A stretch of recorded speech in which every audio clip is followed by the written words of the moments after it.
En 2000, je crois, 17 ou 18 comme ça, alors que j'étais étudiante, il y a un enfant de 16 ans qui a perdu sa vie, un garçon de 16 ans, qui est mort comme ça sous les yeux de sa maman ou de ses parents, et du moins s'il y avait des personnes à la maison vers 2 heures du matin, simplement parce que la vitre de la maison s'est cassée et a fendillé une artère quelque part, et dans la panique, tout ce qu'il y avait avec, les personnes qui étaient autour n'ont pas pu trouver d'où venait le sang, et l'enfant est mort. On a dit en italien dissanguato, c'est-à-dire que l'enfant s'est vidé de son sang.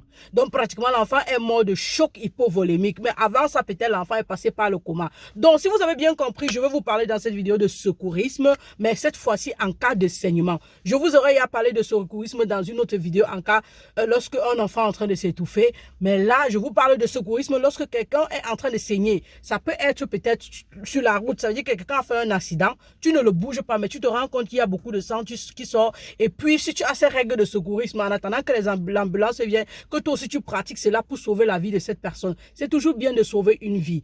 Donc pratiquement ce qui se passe, c'est qu'il faut que vous sachiez d'où sont ces grosses veines, ou ces grosses artères, pardon. La différence entre la veine et l'artère est que l'artère a cette capacité élastique, c'est un peu contractile, c'est-à-dire qu'il pompe le sang que le cœur pompe, il reçoit et il apporte ça aux organes. Donc lui, c'est un peu comme s'il battait, on va dire ça comme ça là. Donc du coup, lorsqu'il est sectionné, lorsqu'il est blessé, le sang va sortir en jet comme si c'était un robinet, ou alors je vais dire un robinet qu'on a ouvert à grande pompe, ou alors un tuyau à grande pression qu'on a cassé, et vous allez voir ça va jaillir. Et lorsque ça jaillit comme ça, il suffit juste de quelques minutes, maximum 5 minutes, la personne se vide de son sang, soit la personne meurt directement, ou la personne peut être récupérable et va dans le coma pour quelque temps, l'état végétatif, ce qui va avec, mais ce qui est sûr, la personne va décéder si l'ambulance n'arrive pas de sitôt. Et donc, vous pouvez faire quelque chose à la maison, du moment où vous savez où sont ces vaisseaux sanguins que vous pouvez répertorier.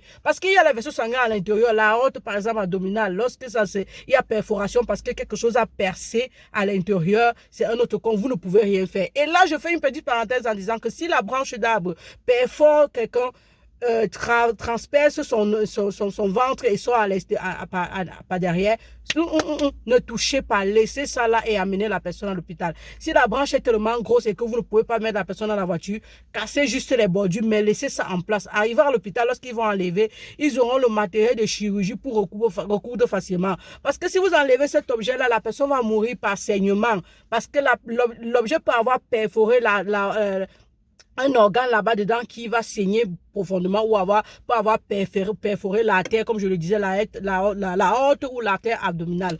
Donc du coup, c'était une petite parenthèse. Revenons. Maintenant, je vous parlais des vaisseaux sanguins, ou alors des artères que vous pouvez voir. On a deux artères ici, les artères carotidiennes donc qui sont tellement grosses. Ce sont des artères qui apportent le sang au cerveau.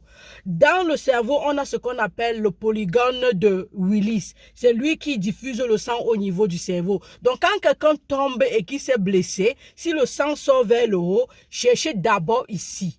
Si vous ne trouvez pas, ça peut être derrière la tête. Si le sang sort encore vers cette partie-là et vous vous interrogez d'où ça vient, ça peut être ce qu'on appelle l'artère sous-clavée.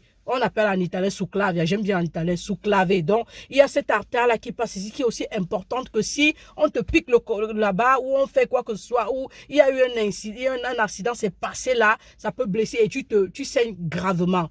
Maintenant, il y a d'autres artères vers le bas, entre l'aine, c'est-à-dire cette partie-là, entre la jambe et le ventre, cet angle-là où le sous-vêtement passe. Il y a là ce qu'on appelle l'artère fémorale là-bas. C'est très important de savoir que cette artère existe là-bas et que vous pouvez éviter simplement que la personne saigne. Il y a une autre artère derrière le genou qu'on appelle l'artère poplitée. Là-bas encore, oui, on peut blesser quelqu'un. Et je crois que chez cet enfant-là, c'est ce qui s'était passé. Il ne trouvait pas l'endroit où le sang venait parce que c'est l'artère poplitée derrière le pied qui s'était blessé et le sang sortait en jet et ils n'ont pas pu sauver cet enfant. Donc, dorénavant, vous savez comment répertorier les artères de gros calibre. Maintenant, qu'est-ce qu'il faut faire? Il faut simplement comprimer lorsque vous l'avez répertorié. Comprimer avec une serviette, une grosse serviette ou un habit tellement solide, comprimé de toutes vos forces en appuyant pour que ça ne sorte pas. Le plus grand danger que vous pouvez causer à cette personne, c'est briser ses os ou alors lui faire perdre une jambe, je ne sais pas trop quoi.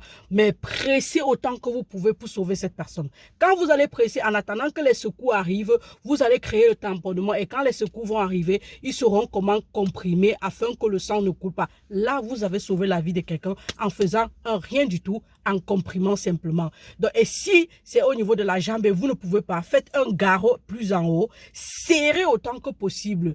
Ce que vous pouvez faire à cette personne de mauvaise, c'est lui faire perdre la jambe, la partie d'en bas.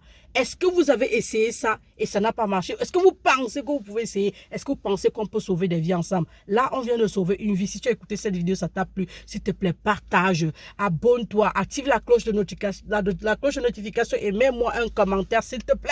S'il te plaît, je suis la daronne de la santé 3.0, Doctoressa Thérèse, une infirmière. Cheers.